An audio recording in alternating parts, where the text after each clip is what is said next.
每年一到聖誕，有唔少高達迷都會諗起《機動戰士高達0080》口袋裏的戰爭呢一套作品。呢一段片就嚟睇一睇呢一部由主角之一巴尼駕駛嘅渣古二改。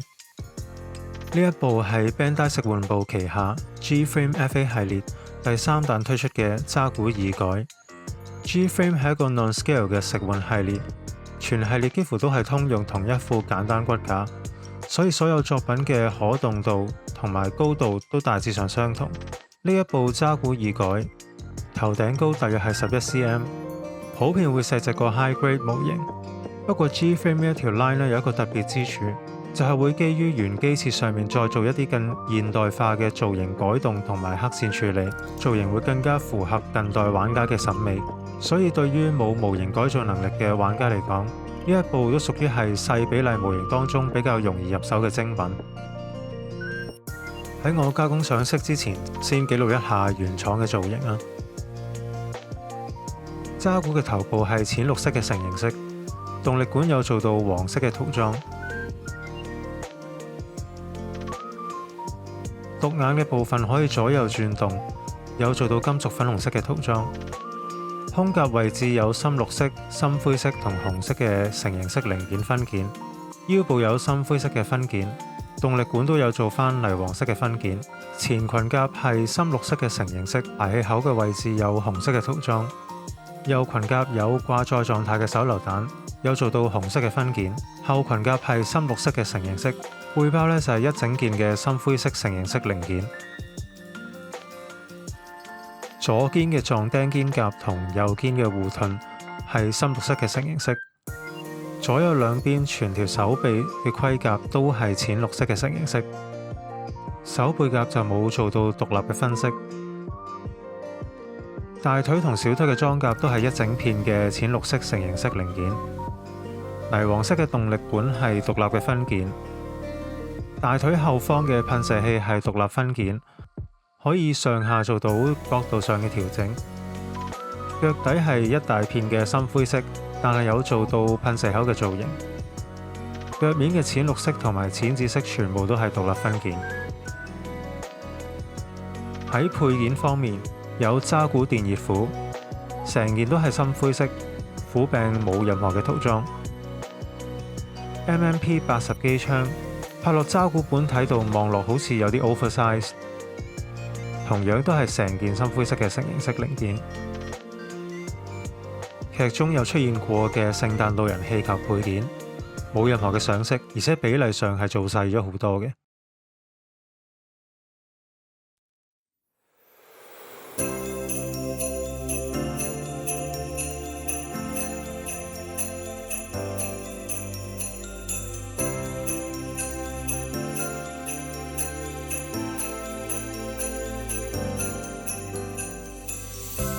全個機體嘅原廠顏色呢，我基本上都係無一保留噶啦。嘴口位呢，我做咗局部嘅打磨，大部分造型黑線嘅位置我都有做到加深，之後有上到灰，同埋做咗類似 RG 嘅跳色上色，最後做咗滲線同埋用半光澤嘅保護漆嚟統一翻個質感。跟住落嚟就逐個位置細緻咁睇一睇啦。首先係正面、背面、左邊、右邊，而家右手邊呢個呢係我前面漏咗影嘅配件，係一個可替換嘅頭部嚟嘅。由於我唔打算換個頭部啦，咁所以我就冇做到上色，可以直接咁對比一下。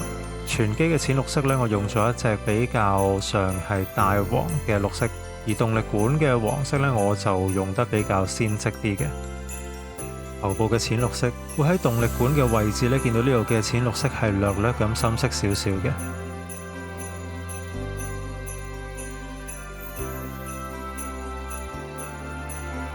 胸甲嘅深綠色都有做咗兩段嘅跳色啦，上面嗰隻就會比較暗色，下面嗰隻就比較鮮色。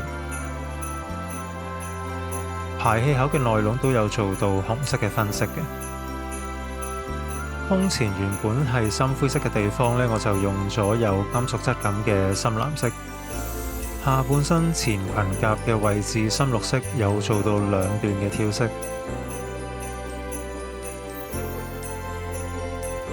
主要就係分隔翻開呢啲原本已經有嘅幾個裝甲區域。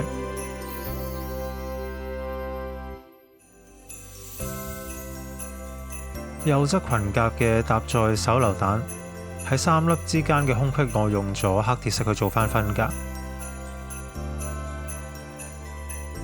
背包整體用咗黑鐵色，排氣口同埋噴射器嘅內籠我都有做翻紅色嘅分色。後裙甲嘅位置就同前裙甲一樣啦，都係用咗2段分色去分隔開幾個裝甲區域嘅。去到右肩嘅淺綠色位置就做咗對斜嘅跳色。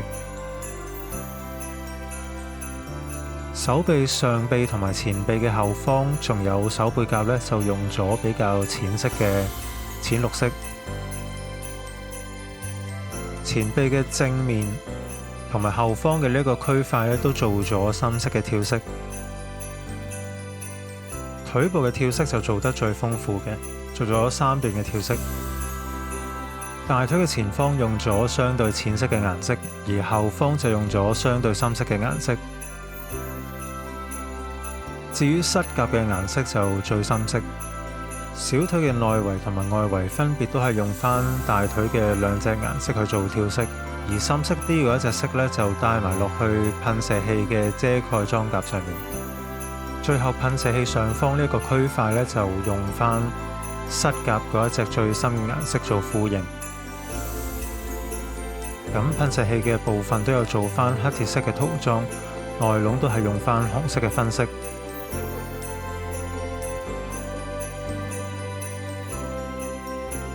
腳板有用翻同胸甲一樣嘅金屬深藍色，腳底嘅噴射口做咗紅色嘅分色。腳面原本係淺紫色嘅位置呢，我就用咗黑鐵色混合咗金屬紫色嘅紫灰色，而呢一隻紫灰色呢，係用埋響手型同埋腰部嘅位置嘅。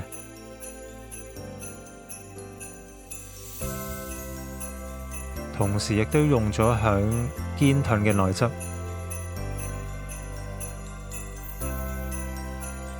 MMP-80機槍準星用咗金屬粉紅色，槍管有做到鑽孔，然之後將機身用過嘅紫灰色帶埋落嚟機槍槍身嘅位置。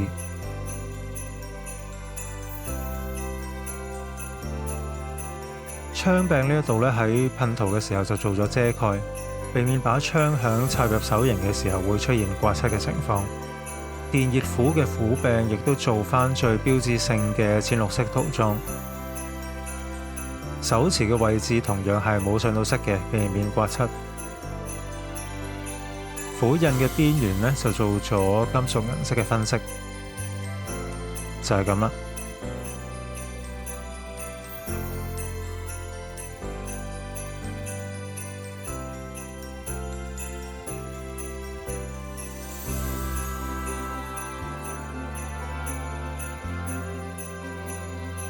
全機大部分嘅位置都用咗自己畫嘅水貼，主要係因為 G-Frame 系列係比 High Grade 比例更加細啦，所以水貼嘅標記細啲，望落會更加自然順眼。分佈方面都會按翻邏輯地響排氣口同埋盔甲嘅邊緣做翻一啲標記嘅分佈。最大面積最搶眼嘅應該就係肩部護盾上面呢個好明顯嘅自護 logo 啦。胸甲有機體嘅編號同埋自護嘅 logo， 裙甲上面有巴尼所屬嘅獨眼巨人小隊 logo。